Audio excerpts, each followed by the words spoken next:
Tonight, exclusive jailhouse video you have to see. A 25-year-old inmate at the Grant County Jail suffers a severe asthma attack and later dies. Did jail staffers do enough to help Kendra Shaw? Friends and family say no way.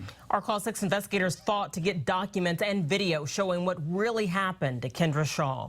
Call 6 investigator Kendra Shaw has been digging on this for the past 2 months and joins us now with the latest developments. This is a story you reacted to in a big way when we covered her death back in May. We wanted to find out what really happened to Kendra Shaw, but the Grant County Sheriff's Department has refused our request to sit down and talk about it. So using the public records laws, we fought to obtain these internal documents and DVDs from the jail. What you're about to see is a timeline we pieced together of what happened to Kendra Shaw.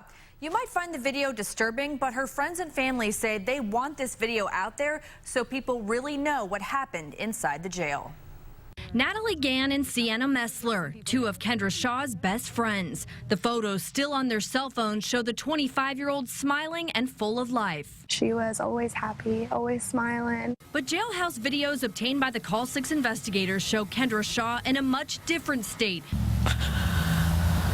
Videos her friends asked to see, essentially the last hours of their friend's time here on Earth.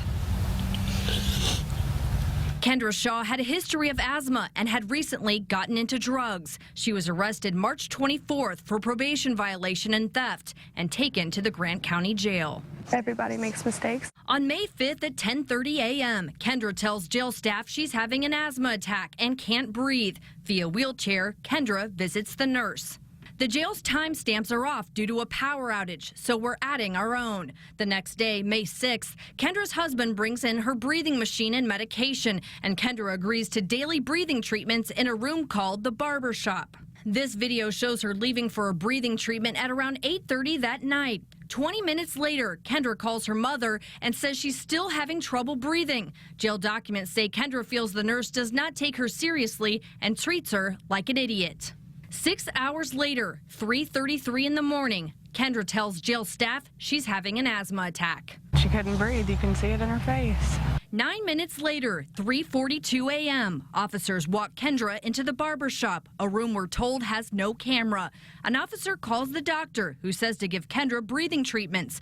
Kendra starts her treatment and then becomes unresponsive, urinates herself, foams at the mouth, and stops breathing. They just were walking nonchalantly. They're walking slow. They should have been in a hurry. At about 3:54 a.m., an officer calls for an ambulance. That's 20 minutes after Kendra Shaw's initial complaint about an asthma attack. I really can't believe it. I really can't. Jail policy says when an inmate's having an emergency medical situation, such as serious breathing difficulties, officers should administer first aid immediately, and a command officer should call for an ambulance. It's unclear what the jail considers serious breathing difficulties. It's their job to take care of all their inmates. The video shows jail staff bring in medical equipment and a defibrillator, and records show they try CPR. 4 a.m., paramedics arrive on the floor. 6 minutes later, the ambulance crew puts Kendra on a stretcher and work to save her life down the hallway and in the elevator. 4:08 a.m., 35 minutes after her complaint, Kendra Shaw leaves the jail in an ambulance. She was taken to Marion General Hospital and then airlifted to Fort Wayne. May 8th, Kendra Shaw is taken off life support and pronounced dead at the age of 25. I don't have her. I don't know. I don't know who to call anymore. I just want to know what really happened, what happened in that room. What aren't they showing? We've emailed, called, and stopped by the jail repeatedly to try to talk to the sheriff about Kendra Shaw and their policies. If you could just maybe leave the sheriff a message that I stopped by. We also tried the department's attorney. Natalie and Sienna say they want to remember Kendra not as a lifeless jail inmate, but as the happy person she was. Wrists and cars decked out, demanding answers and justice for Kendra Shaw.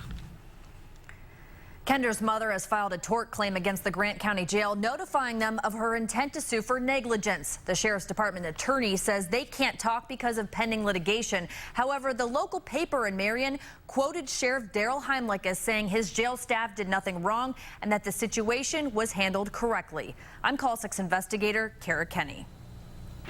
And we have more details now on that story. Our Call 6 investigators shared the jailhouse video with several corrections experts. Yeah, one of those experts, Al Bennett, has been in corrections for more than 50 years, including work as an officer in a maximum security prison. Bennett says while he can sympathize with Kendra Shaw's family and friends, he feels jail staff tried to help Kendra. He points to jail staff taking Kendra to the nurse, calling the doctor, providing breathing treatments, and calling the ambulance as signs they were doing their jobs. Somebody could find fault with the fact that they weren't rushed around, but they were all concerned about her, I think. Bennett says he's impressed the jail had multiple people staffed in the middle of the night who could help with the crisis. He also points to inspection reports that show just one natural death and one suicide in the Grant County Jail since 2011.